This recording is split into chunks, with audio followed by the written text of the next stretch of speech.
Juzi nilisikia kama Ruto alikuwa pandei nasema to, mimi najua baba hata simama, sasa mimi nitakuwa na Kalonzo tu. Anaongea juu ya Kalonzo kama Kalonzo ni kama yeye. Kalonzo ameshinda bwana Ruto mara 10.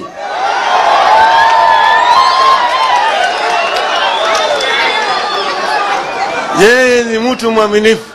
Hata mara hii ya mwisho hakuchaguliwa kama mgombea mwenza na yangu, lakini alibaki na sisi.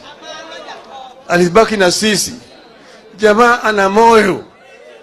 Jamaa ana ukakamavu. Jamaa ni mtu ambaye unaweza kumwamini. Yeye ni mtu mwaminifu. Yeye tena ni mtu Mkristo. Yeye ni mtu ana tabia ya ungwana. Ana upendo.